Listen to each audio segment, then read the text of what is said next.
Welcome everybody to Patriots Lament end of week wrap up.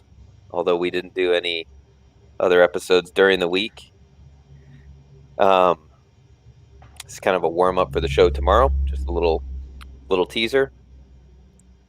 We got Mike and Josh on here.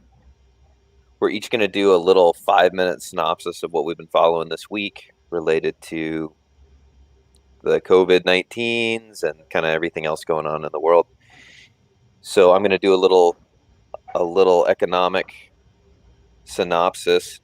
Markets basically went sideways this week. They were up, and then this week or Friday today, kind of everything got erased. All the gains from the week got erased, so everything ended where it started. Gold kind of did the same thing. It was down a little bit, then it was up today.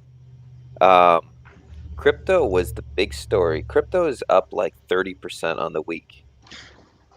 It's sort of taken off, and with the markets going down today and gold doing nothing, crypto was still holding strong, going a little bit up. So something Robert Wenzel talked about when he was on the show was price inflation is coming, and I wonder if that isn't starting to show up in the crypto market. Another odd thing I was following today was oil, or this week, following oil. We had that bizarre situation last week where WTI crude went negative $36 or whatever for a little bit. And the oil market is in a tailspin, to say the least. The price is back to almost $20 a barrel. But all the ETFs, any way of trading oil is just decimated. There's a ETF that I've been following, that I own a couple shares of, UCO, and it's down like 96% on the year. 96%. It's 4% of the value it was on January 1st. So there's weird stuff going on there. Even oil industry people are saying, like, show's over. Like, new paradigm. Don't expect oil to ever go. Don't expect it to go above $20 this year. Don't expect it to go above 30 ever again. So we'll talk about that more on the show tomorrow. Implications of that for Fairbanks in particular is probably a lot of growth in the mining sector, which is something we've been talking about a little bit. We're going to be talking about that more seriously in the coming weeks, and hopefully bringing on some guys from the mining sector in Fairbanks to ask them what they see for, the next month, 6 months, year, 2 years, 3 years. So stay tuned for that. Mike, do you want to give us a little rundown of what you've been following this week?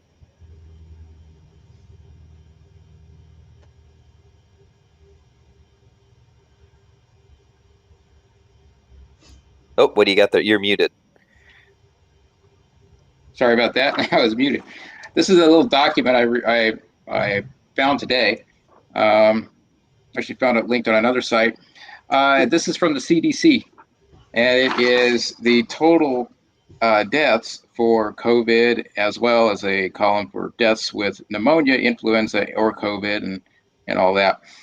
And here's what's interesting about this. This was reported as of April 11th. And it shows that total deaths for COVID as of that date was 11,356. But deaths with pneumonia, influenza, or COVID were 54,217.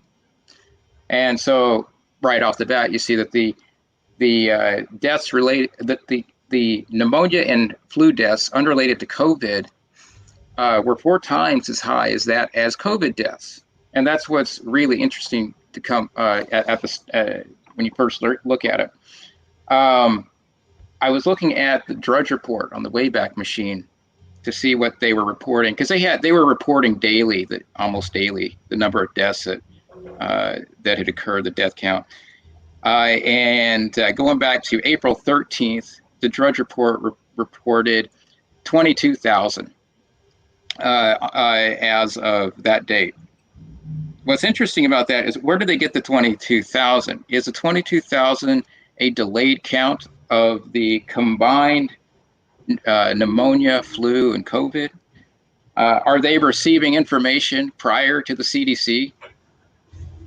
We don't know. Or are they just getting their numbers from some unknown source, some unorthodox source, which could just be totally made up? We don't know that. But what we do know is that as of the same date, as of April 20th, deaths related to pneumonia and flu, unrelated to COVID, is 4 times that of COVID. So this is proof of a hoax. This is a media hoax. And the CDC has the proof right there on their website. So it's something I want to go into a little further, see if I can find some more information about it. And I think we should get this spread around, because what they've been telling us has the policies they have implemented are based entirely on fear, entirely on numbers that are inflated, even though they're trying to tell us the numbers are undercounted right now. Mm-hmm. And this is information that needs to get out to the public as well as to the people who are trying to enforce this crap on us. It'll be fun to go through that and take it apart. It is Mm-hmm. very interesting how the same information can be interpreted selectively so many different ways. Right. Yeah, and yeah, we need to find out what a true interpretation of it is. Hmm. Um, or at least untangle it We're so that mhm. our listeners can make their own decisions there. Right. Yep. I don't think you're gonna find. I mean, because you don't. It has to be completely independent Mm-hmm. yourself. That's the only conclusion you can come up with. Today, Massachusetts, the state of Massachusetts, wants if you've had a combination of a headache and a cough, or a headache and a fever, they want you to call in and report it, because they say they're going to count that as COVID-19 without Oh, a test or anything. If you just call and let them know you've had those two combinations, then they're going to throw that into the. They got to get the numbers up.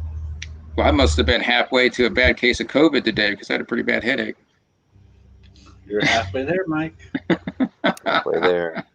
You force a cough or two out, you'll be part of. You'll be one of them. I better not talk too much. I might get quarantined tonight in the house. What's been on your radar this week, Josh? Kind of just following the pushback, blowback, maybe. Um, Hoping for a little bit more. I think here in Fairbanks, I've noticed, especially this week, you can't really tell that anything's happened. There's not as many. There's hardly any trucks going north, but there's construction trucks moving around. Construction workers are getting out and about. There's quite a bit of traffic in town. Um, doesn't look like many places are closed. So they are. I mean, some of them, like the restaurants and stuff, it sounds like they're still. Well, I was told one restaurant here in town, they still want you to call in so they can put it on a log, because apparently the state's asking for logs of people that come into your place, which will go hand in hand with the contact tracing that's coming up. Um, but besides that, they're not really following anything else. They're just packing people in. If you want to be there, here's what it is. But I think is kind of the whole point that all of this, and in life, basically, especially with the government, you know, they they can say whatever they want and suggest whatever they want. The people need to have the choice to make up their own mind how it's gonna affect their life. You can't make that choice for them. If they want to shelter at home, let them do it. If they want to go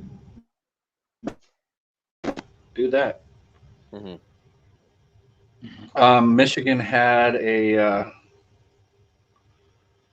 protest rally where they actually troopers and people blocked the floor doors, and it was pretty big news because there was armed white supremacist militia in there with them. That I thought was interesting. They actually got inside the state house with their weapons, and of course, nothing. There was no shots fired. There was no gunning down or anything like that. Um, Yeah, I did. I got a couple of responses, and this was going to be kind of short. Tomorrow, we're planning on doing a normal tomorrow, right?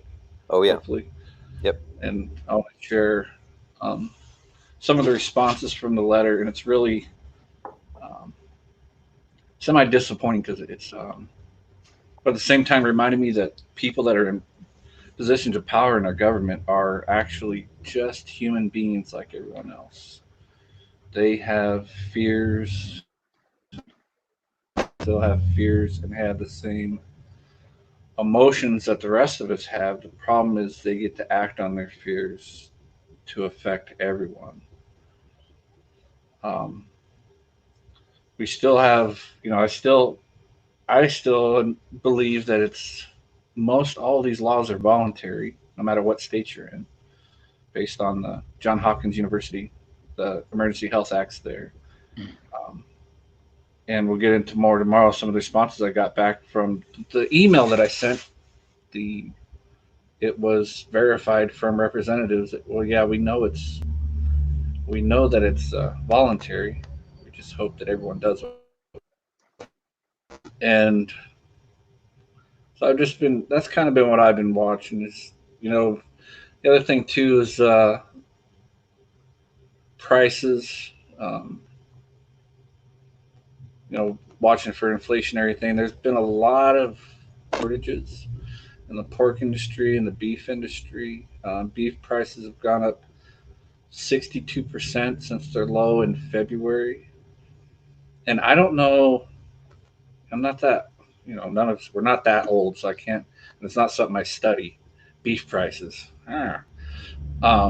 But I don't know of anything of a time where you have the live animal itself is worth about 60 cents a pound on the hook.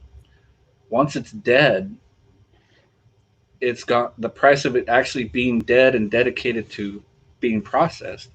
The price for that animal has gone up 62% in the last 2 months. But when the animal's alive, it's not worth anything. Hmm. It doesn't make sense, but that's how it really is. To where they're culling herds and pigs. Wednesday, the United States is culling 160,000 pigs a day, including piglets, which are um, the future pork chops of America. Yeah. So I think when you have different ranchers speaking out, Thomas Massey spoke out about it. Tyson Foods, and that's mostly chicken that they deal in. They've been breaking, I guess, millions of eggs a day. I don't know why they actually break the eggs, but they've been destroying eggs, and it comes back to the inability to process. The animals are there, um, but the processing plants are being um, shut down. Five major pork packing plants have shut down, and Tyson Foods said a bunch of their plants have shut down too because I don't remember what the number was. I think out of all their processing plants, they had like 2,000 COVID-19, so they were pretty much told to shut down. They did so, and I don't. You have to think about these company owners and stuff and different um, processing plants or whatever. They have to look at things beyond just can we deliver a product. They have to look at if I have and it comes back that he died from COVID-19. Well, do I have the insurance that'll cover that when they sue Hmm. me? When there's 2,000 people that sue me, you can get hit by a van and you died of COVID-19. So it's a pretty good chance that if someone dies that works at your plant, they're going to come after you. So there's real world effects and retribution against some of these companies, and I think that's they have to shut down because of that. The Yeah. environment. Like the politician. Like everybody's hands are tied in certain ways here. So it's playing out. Um, I guess mostly I'm just watching that and economic stuff. like real world. And of course, I watched this gold and stock market and stuff. But,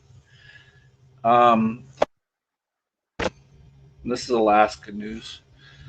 But the governor and some mayors out in the different fishing community villages came up with an agreement, I guess, on how they were going to fishing season this year. And I can't remember the lady's name, but whoever the health, I'll just call her the health minister because that's kind of what she is. She was Fairbank, or here in Alaska, the governor's health advisor. She said no go. So they had a deal worked out. Everyone felt good about it. She said no, it's not good enough. We're shutting it down, or basically it's going to be. So we'll see if Destroy Oil, ConocoPhillips yesterday announced that they're pumping, they're they're cutting their production down to half of what it's been by 100,000 barrels. So it's about half through the Alaska pipeline. So we know that that industry's shot. Now the second biggest industry I think we have here, Mike, is fishing, commercial fishing, and they want to shut that down. I mean, it's absolutely Well, asinine. 90% of its revenue, I think, came from oil taxes, didn't it? So Yeah. it's it's decimated already, just without the fishing and tourism. Tourism's dead this year. It's not allowed, pretty much. Right. So that's going to be gone. And Rick's bringing up something about the mask and Christian. Kind of interesting to me. Of course, the obvious thing, they first said that masks didn't do any good. Mm-hmm. Now they want you to wear a mask. When everything's supposedly, ramping down. Remember at the beginning of all this, I think we have to remember they said we just want to slow the curve, flatten the curve. What's obviously been done, and yet they're coming out and it seems to be wanting to have being more restrictive.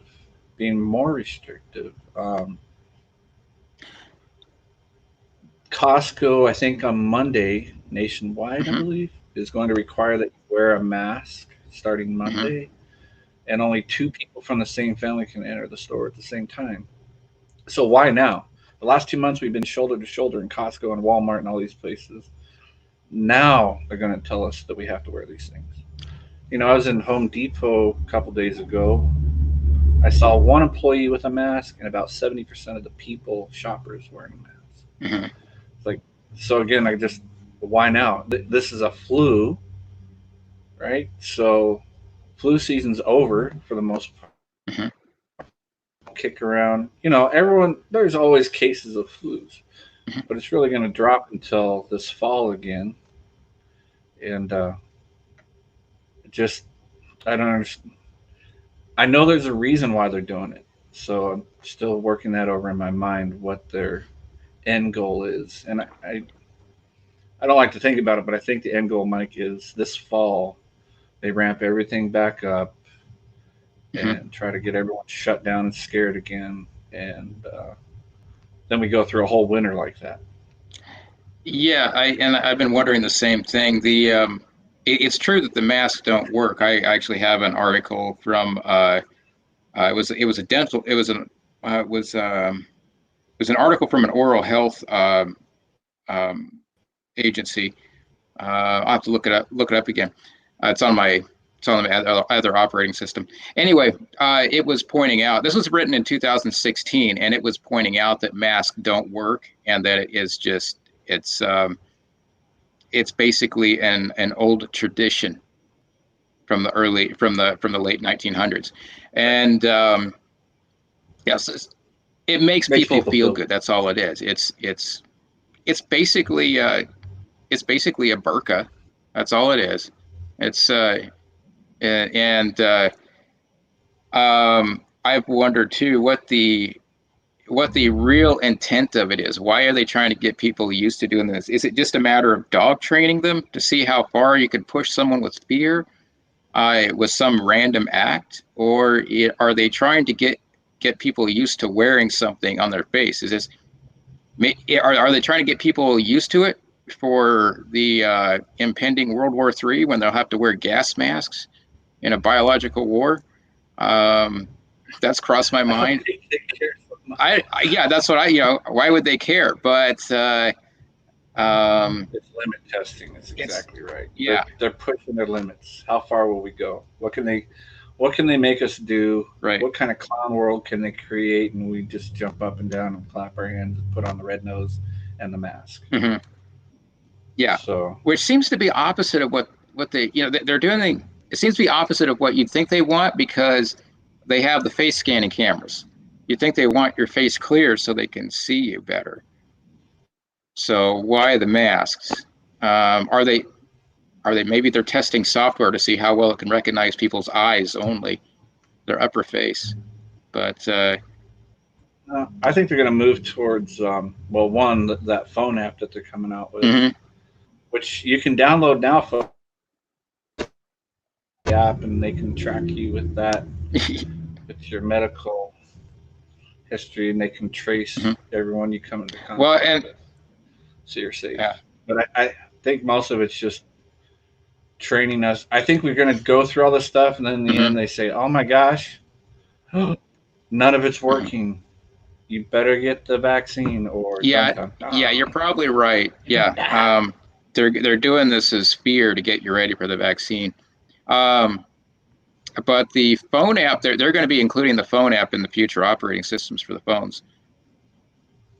It's not going to be a voluntary download. Well, Google. So the Google operating systems and the Apple operating systems, they said that the next upgrade, download, or whatever, not upgrade. What the heck am I thinking? When you update, the next mm-hmm. updates on the phones will automatically have the app on the updates. Okay. Did they announce which versions? So the next one. Oh, okay. I'll have to look to see which one that is. I generally try not to update mine, but when that happens, when that happens, I won't have the phone anymore. So, I've been thinking about that. I was wondering if there's some way to not subvert it, but just make their life miserable having mm-hmm. the app. Just contact as many people as you can. Well, Milwaukee, they've deployed drones. Mm-hmm. Yeah, they're already tracking the phones. In Milwaukee, they deployed 4 drones that can, I think they can scan like 30 square miles each or something like that, mm-hmm. Down to your fingernail polish, basically. So, mm-hmm. I mean, massive surveillance. It's an old game of theirs, really, since especially. I think they got to get us in fear enough to where we'll accept more, and if you don't accept it, then you're a wacko. I mean, but who's the wackos? Look at Newsom. Is it Newsom there in California? What an idiot! So they open up, and thousands of people go to the beach, mm-hmm. right?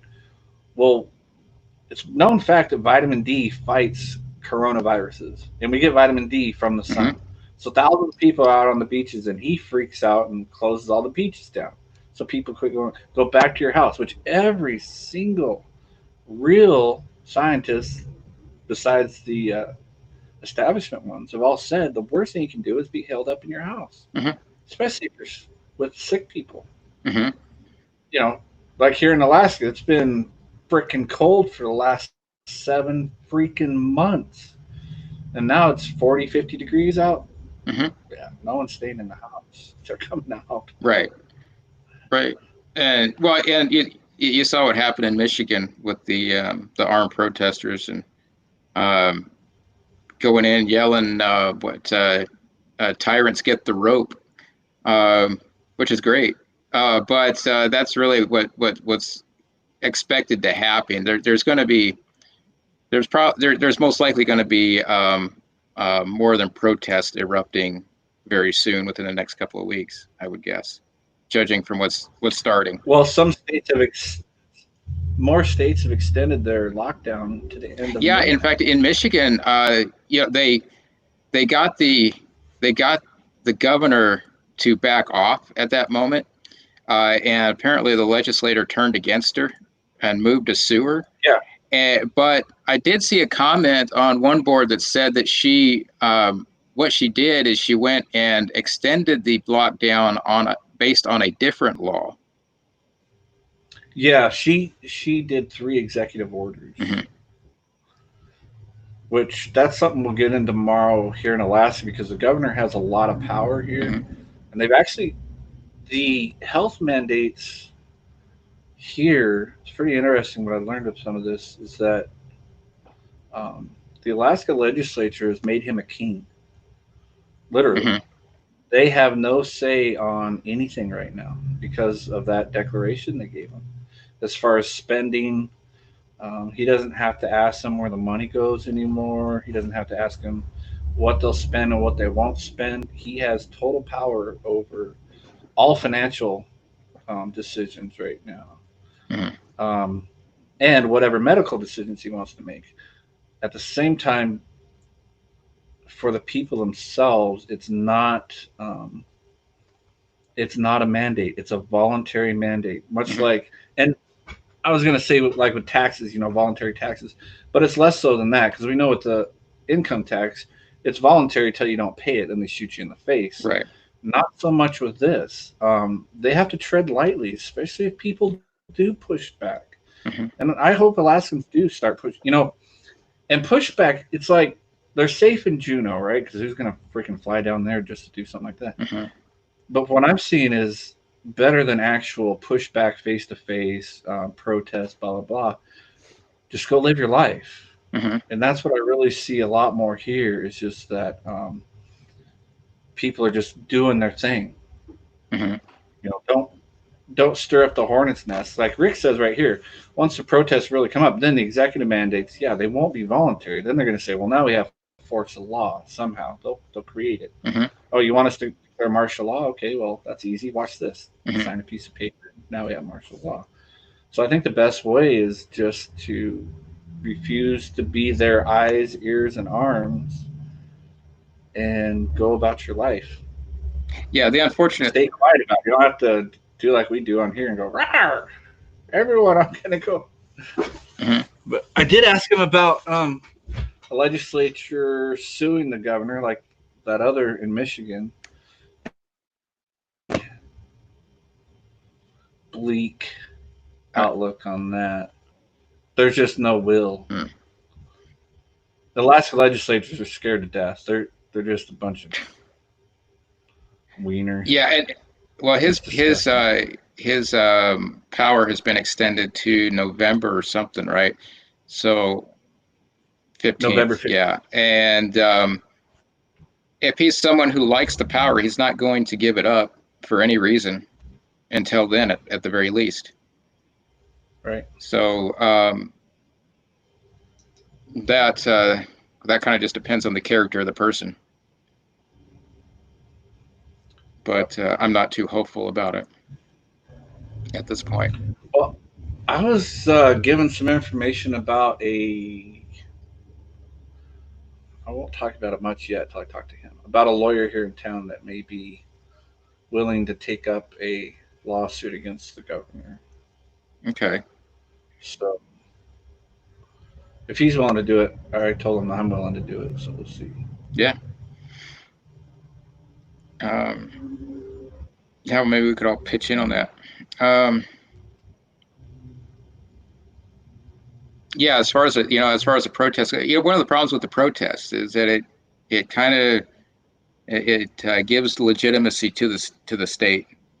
It says, "Oh, you really are our leaders, and we're protesting to tell you our leaders what we don't want." But um, I don't know. Is it better to stay at home and not protest by and just let them know, you're illegitimate as far as we're concerned. You're not even worth our protest. Well, like I see what the meat tornado It's talked about right there. I love that name. And I think that there's more than one avenue. I'm not saying that you shouldn't be vocal about it at all, but everyone's got a different job. For most people, I guess what I'm saying is to encourage most people that don't want to go be vocal about it because they're timid or they don't want to Mhm. be involved or whatever. Then at least just live your life. Mhm. That those people need to ignore it. Other people that want to be vocal about it, absolutely. I'm not saying don't be, Mhm. but for people that think, well, there's nothing I can do, there is something you can do, and that's to ignore it and keep going to Yeah. your place of business. So regardless on what your view is on that, there's a place for you. Right. Yep. And then if you're the vocal type, you want to sue the government, something like that, which sounds Mhm. like a lot of fun. Not gonna lie. Um, those people need to Mhm. do that too. Yeah. Good Dave. The meat tornado. But we're gonna get into more. I'm at work, but had Yeah, I time can to tell. stop for a little bit to do You're this, you're and then we'll. you're cutting in and out a lot. I don't know if that's your internet or if that's StreamYard. I wonder if that was. I couldn't tell if it was Yeah, cutting in and it's out or not. pretty choppy. Okay, that figures. I'm getting used to that. Okay. Well, I'm even plugged into high-speed internet. That's irritating. huh. But I'm not choppy on my end, right? Okay. Nope, you're So good. Yeah, I can see. I can see my screen keeps it's glitching at the bottom. flickering. Yeah. Yeah. Okay. Well, we'll explore this further tomorrow on tomorrow's show then. Yeah, I think we're planning on having the full smorgasbord in the morning. I think we're going to start at 10 Okay. o'clock. Um, and we'll go through some stuff in a little more detail. Like I said, I have gotten a few responses from some legislators. So, Mm-hmm. yeah, talk about that tomorrow. And get a little deeper into maybe some of the food shortages that are coming up, which I think are definitely going to happen. Price inflation, which I think it was Tornado at the very beginning talked about. Mm-hmm. Um, um, Stagflation, at least. I mean, it's nuts. Who knows? I mean, we haven't even talked about um, Pelosi when they get back into Congress. They want to pass a $1 trillion municipal bill to bail out municipalities at the tune of $1 trillion, which is Mm. unbelievable. Yeah. So basically, all these municipalities and states that have been a bunch of drunk sailors, and sorry to use sailors in a derogatory way, but they're going to get bailed out. I mean, there's no Mm-hmm. repercussions for them. Like, hey, just give us cash. And what do you think? They're all of a sudden not going to be insolvent anymore? Heck no. They'll spend it all and they'll Mm-hmm. still be insolvent. Yeah. And they'll be able to use the money to give to their buddies and their constituents so they can get more votes coming up. I mean, I think a big of it, everything underlying here has election time spelled out with it. Mm-hmm. I mean, the elections are pretty big. One of the reasons that they're giving this extension to the governor for November 15th, I found out, is because there's a large amount of legislators that want to have a mail-in vote, strictly mail-in, no polls or anything with votes, but um, Mm-hmm. it makes you wonder why they want to be doing that. Well, yeah, and uh, I think it's after the national election. I think it'll become clear why they wanted to do that. I'm sure there's a lot of dead people that will mail in their votes too. Yep. So, uh, Yeah, and there's also looks like Nashville is planning to raise their property taxes by 32% in order to cover their expenses. So I think that's something we can look forward to coming to Alaska soon, right? Um, I don't think it matters where you live. it doesn't. Well, it maybe if you live in the unorganized borough. Yeah, that's true. So, Yeah, I'd like to see them actually justify, their mhm. actually spend $200 million fighting COVID-19. You know, Right, it's not going to be there. right. And I don't remember where the thing is now, but someone said about they must have been talking about flatten the curve of the economy. The U.S. GDP dropped 30% this month. Hmm. So basically, second quarter or first quarter.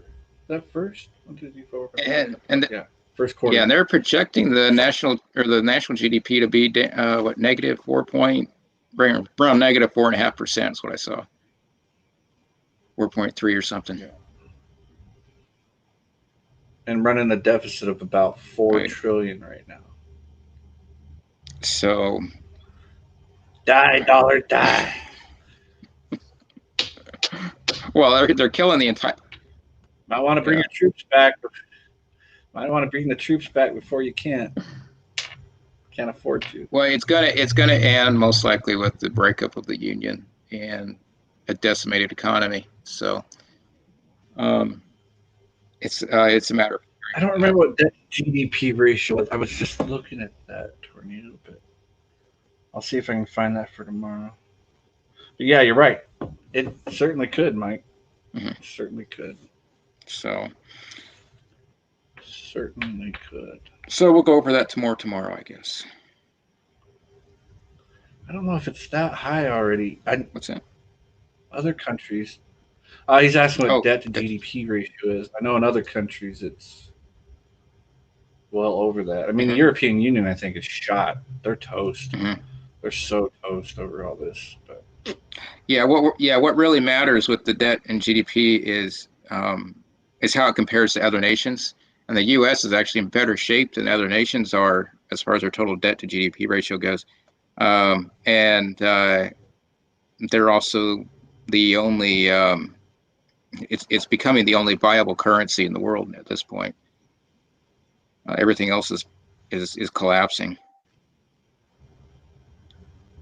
yeah, not in a good position. No currency is in a good position. No. Um, yeah. Sure. So, So,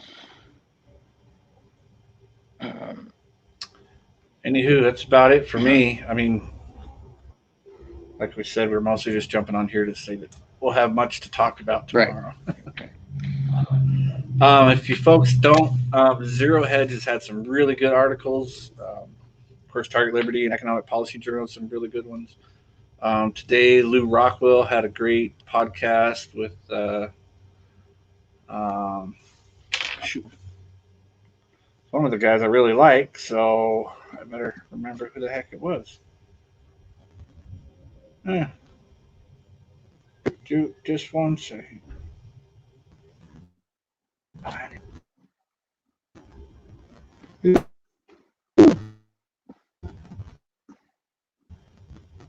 Lou Rockwell. Gerald Salente. Sorry. Okay. Really good. Really good podcast today with Gerald Salente. Okay. So check those things out too if you're needing something to do. But I'd say hunker down, but that's the last thing we need to do. Mm-hmm. Unhunker. Right.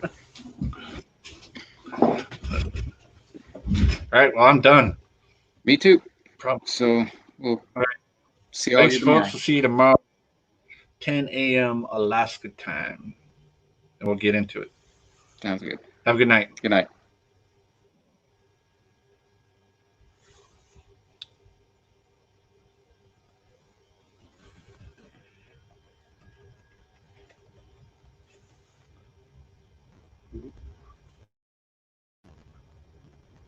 Yes, I got to end this. All right. See you guys tomorrow. Thanks.